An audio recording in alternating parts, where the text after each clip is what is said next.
শরীর ভালো না থাকলে ব্লগ করতে ইচ্ছে করে না, ব্লগ কেন কিছুই করতে ইচ্ছে করে না।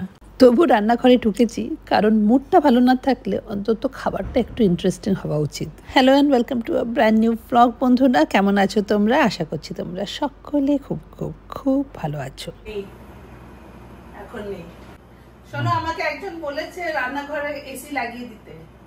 না, রান্নাঘরে এসি এরকম করে লাগিয়ে কোনো লাভ নেই। এটা রান্নাঘর যখন আমরা রিনোভেট করব তখন একটা এসি দিয়েই পুরো কাজ হয়ে যাবে। আচ্ছা, আমরা একটা প্ল্যান করছি রান্নাঘরটা রিনোভেট করার। মানে এত সাফোকেটিং লাগে না, ছোট্ট তো লেআউটটা ঠিক মতো এইখানটা যদি একটু ওপেন করে দেওয়া যায় না, তাহলে এটা কিন্তু অনেকটা স্পেশিয়াস। আর ওইদিকে যদি একটা এসি থাকে, তার ঠান্ডা হাওয়াটা লাগলে it will be much better. আমি কি বানাচ্ছি বলো তো আজকে? আমি সুব্রতকে বলেছি ক্যামেরাটা একটু ধরো, আমি বলছি যে আমি কি বানাচ্ছি। আজকাল আমার ভেজিটেরিয়ান খেতেই বেশি ভালো লাগে, আর সুব্রত সেজন্য খুব একটা পছন্দ করছে না। না, আমি পছন্দ করছি, শুধু মাছ আনতে তুমি পারছো না খুব একটা মন খুলে। আমি পছন্দ করছি, শুধু একটু ঝাল কম দিলে আমি খেতে পারবো না। দেখো না, এই রেসিপিটাতে না, এখানে যে এই জিনিসগুলো তোমাদের দেখাচ্ছি এর মধ্যে শুকনো লঙ্কাও দেওয়ার কথা, কিন্তু আমি শুকনো লঙ্কা দিচ্ছি না তোমার জন্য। আমি একটা পালং শাকের একটা ভেজ ডিশ দেখেছি, এটা আমি কোথাও ফেসবুকেই দেখেছি বা ইনস্টাতে কোথাও একটা দেখেছি, দেখে আমার বেশ ভালো লেগেছে। মানে দেখে তো ইন্টারেস্টিং লাগছিল, তোমাদেরকেও দেখাই। তোমাদের হয়তো কমন সিলেবাস পড়তেও পারে, আর তা না হলে আমার কাছ থেকে শিখে নাও, দেখি কিরকম হয়। আজকে ফার্স্ট টাইম বানাচ্ছি, রিভিউ তুমি দেবে। ঠিক আছে, ভালোই হবে। ঠিক আছে, চলো এবার আমি দেখাই কি কি আছে। দেখো তো, এগুলো হচ্ছে ড্রাই স্পাইসেস, আর পড়বে এই পেঁয়াজ, আদা, রসুন একসঙ্গে কুচিয়ে নিচ্ছি আমি, মানে চপারে করে নিচ্ছি। আর এর সঙ্গে কাঁচা লঙ্কাও দেওয়ার কথা ছিল, তাও দিচ্ছি না তোমার জন্য। কাঁচা লঙ্কা একটা দিয়ে দিতে পারো। দেবো? হ্যাঁ, দিয়ে দাও, একটা দিয়ে দাও। ঠিক আছে দাদা, 1 কাঁচা লঙ্কা। একটু কিন্তু কাশ্মীরি মির্চ দিতে হবে, কারণ শুকনো লঙ্কা আমি দিচ্ছি না এখানে। স্লাইড কাশ্মীরি মির্চ থাক, কাঁচা লঙ্কা থাক, তোমার জন্য দিচ্ছি না। এই যে তোমরা আলাদা করে চপ করতে পারো, আমি সব একসঙ্গে চপ করে নিচ্ছি। আদা, রসুন আর পেঁয়াজ আলাদা আলাদা করে কে করবে? যখন দেখিয়েছিল সেখানে সব আলাদা আলাদা করে ভাজা দেখিয়েছিল, আমি একসঙ্গেই করে দিই সবকিছু একসঙ্গে চপ। আর ঠিক আছে, এবার প্রসেসটা আমি দেখাচ্ছি।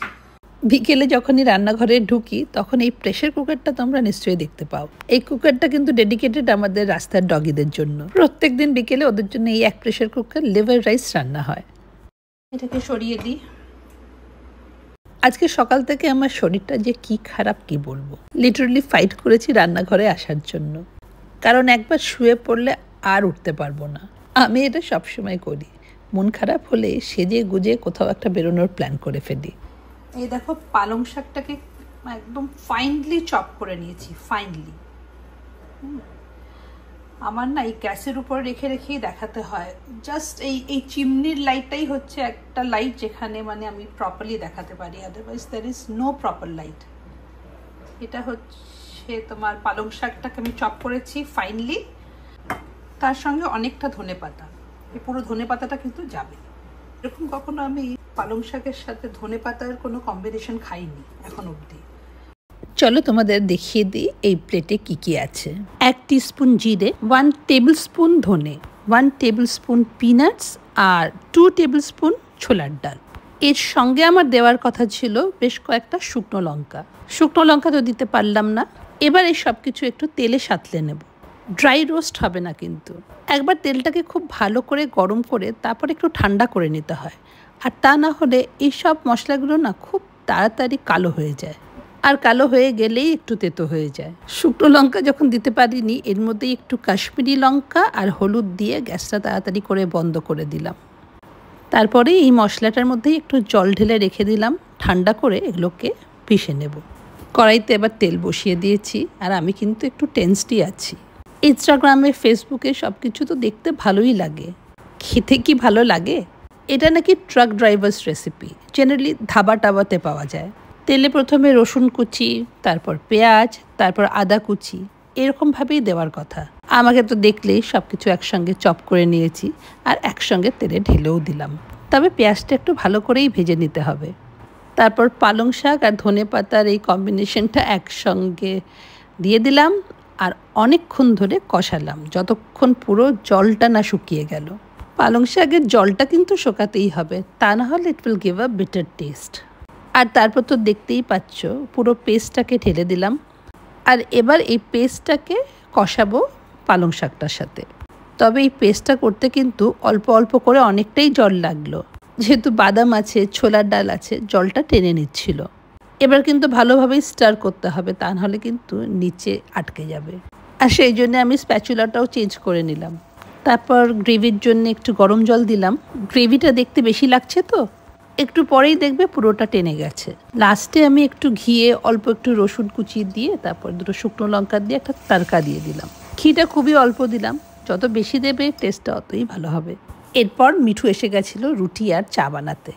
আমি তাড়াতাড়ি করে ছুটে এলাম, মিঠুকে বললাম, মিঠু না রুটি বানাতে হবে না, আজকে একটা নতুন রকম পরোটা বানাবো। কিন্তু ততক্ষণে রুটির জন্য আটা মাখা অলরেডি হয়ে গেছে, তাই ময়ম টয়ম আর কিছুই দেওয়া হলো না। আমি বললাম চলো এতেই হবে।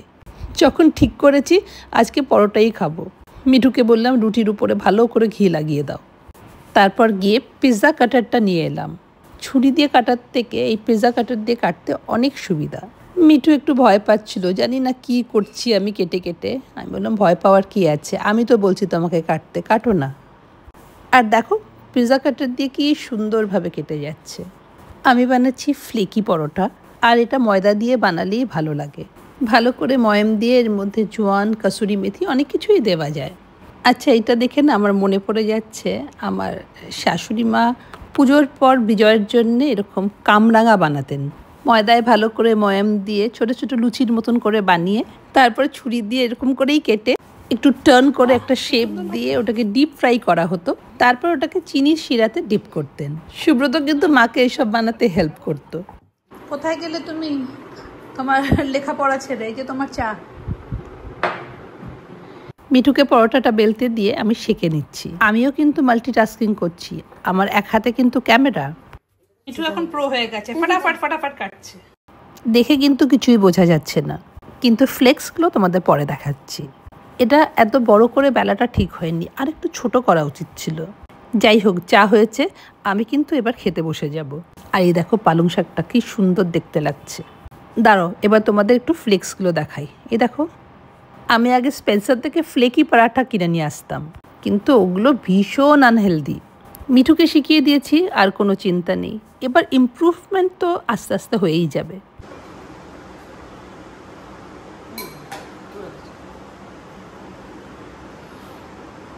কিছু ভালো খাবার হলে খিদেও তাড়াতাড়ি পেয়ে গেল।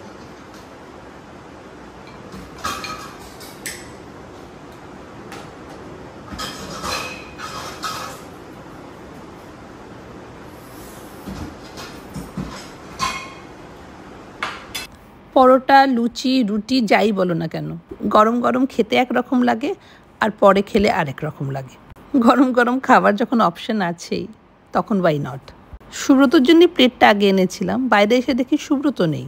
মনে হয় নিচে রাস্তার ডগিদের কিছু খাওয়াতে চলে গেছে।